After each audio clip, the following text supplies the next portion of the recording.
弟兄姊妹平安，今天是2022年的3月22号。今天的经文是诗篇39篇，耶利米书第11章第1到17节，罗马书第2章第1到11节。今天要跟大家分享的主题是葡萄园。葡萄园是圣经用来比喻以色列国的。3月19号，我们也用以赛亚书第5章的经文谈到了一个被园主，就是上帝，用心整理却长出酸葡萄的葡萄园。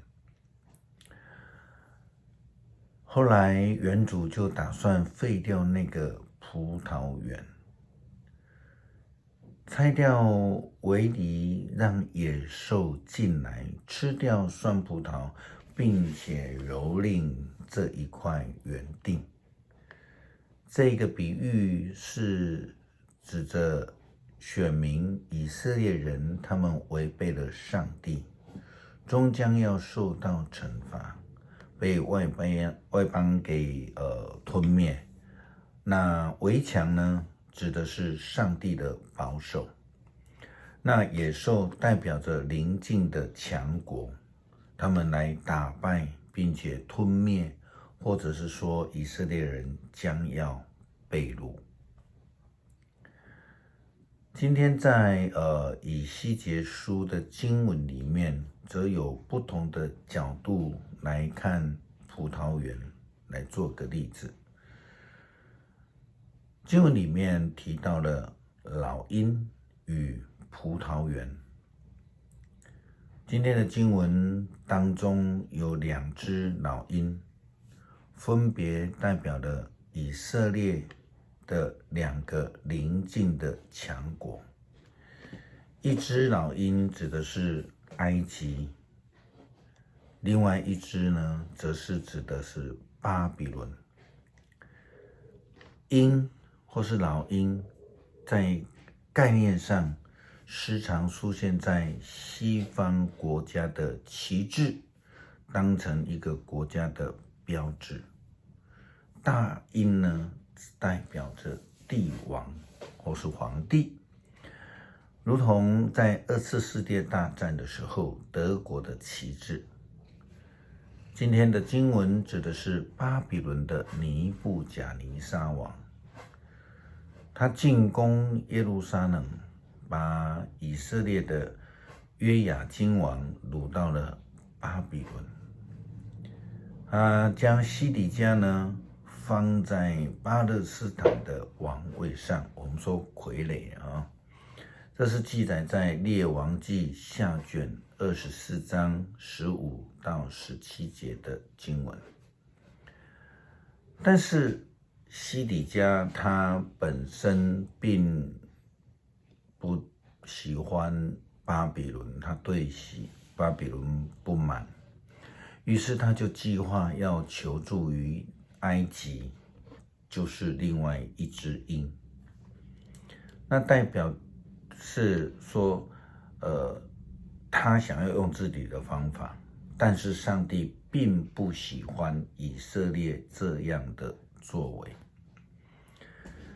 这样的作为就是再一次的违背了上帝的旨意，所以那代表以色列的葡萄园就得到了2种结果，一个是将要导致于灭亡，另外一个则是会得到安慰。前面所说的一个老鹰是指的巴比伦的角度，他带这些以色列人到了商业中心。我们看经文，他说把他带到商业中心，生意兴隆的城市，然后他把以色列出产的一棵树苗移植到一块肥沃的土地上，那里有足够的水使它生长。这棵树发芽生长，成了一棵低矮向四面伸展的葡萄树，它的枝子像老鹰，树根深深扎下，成为枝叶蔓延的葡萄树。后面的呢，指的是埃及。那跟埃及发生这个关系的话，这个结果可能就是枯干了。经文在第3节的时候告诉我们，经文说，必朽的人呐，你要对以色列人说一个比喻，让他们明白我至高的上主要向他们说的话。有一只大老鹰，翅膀大，羽毛丰满又美丽，它展开翅膀，飞到黎巴嫩山上，啄断香柏树的幼嫩尖端。先知说，这棵代表大卫王朝的香柏木并没有被连根拔起，而是被砍断幼嫩的尖端，带到了巴比伦一个繁华的商业中心。另外也移植了另一棵树苗，并且要在新的肥沃土地上适应的生存茂盛。这代表了上帝的保守与安慰。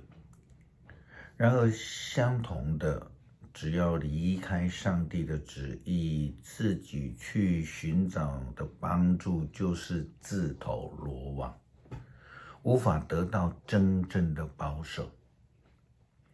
基督徒不能一面祈求上帝的保守，然后另外一方面又想要自己决定自己的方向，而不听从上帝的话，不愿意遵守上帝的诫命。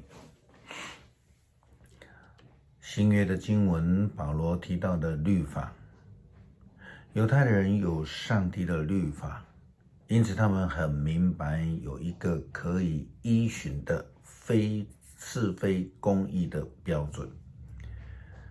但就外邦人而言，他们不在上帝的法律之下，所以他们一方面呢，他们就不受上帝律法的审判，另一方面他们则是以自己的思想为自己辩护，也因自己的良知用这样的标准来谴责自己，因为他们自己就是他们的律法。在这样的不同的律法基础之下，有一个例子，就是在美国呢，公民都需要担负起公民法官的责任。这个公民法官就是说不定期呢都会接收到法院来的召令，要到地方法院去担任陪审团。有几个可以申请免除这个责任的理由或是人，包括呢军人、国家单位的工作人员、出国、就学等等的。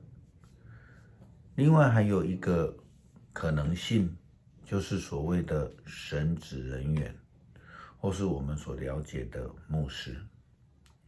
如果写的申请理由是这样子，说我是一位牧师，我有非常不同的而且严谨的法律标准，是按照圣经原则的，担心参与陪审团会与法律的规定相违背，自己认为不能够适任来担任陪审团。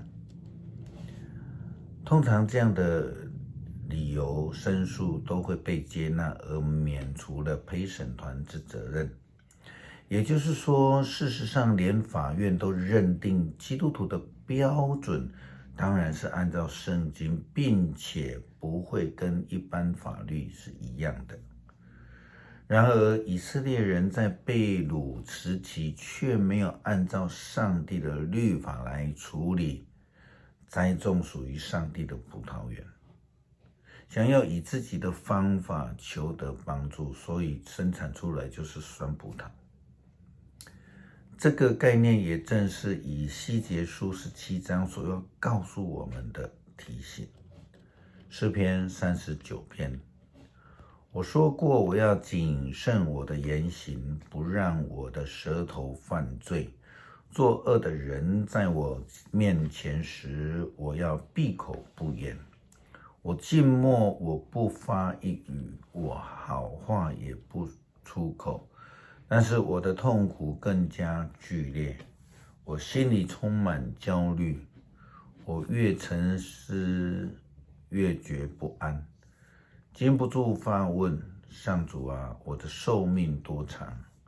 我几时会死？求你指示，我的终局几时来到？你使我的生命那么短促，在你的眼中，我一生的岁月几乎是等于零。个人的生命不过像一口气息，人生如泡影，一切的操劳都是空虚。他累积财富，却不知道归谁享用。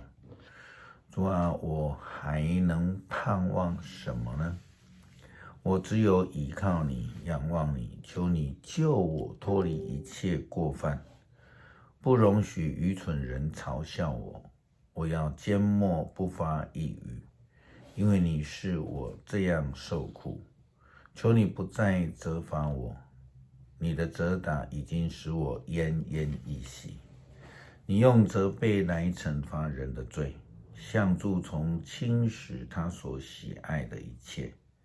是的，人生只不过是一口气罢了。上主啊，求你垂听我的祷告，留心听我的呼求。我哭求的时候，求你帮助我。我是你的客人，跟列祖一样，不过是过路旅客。求你宽容我，让我去而不返之前有一点安乐。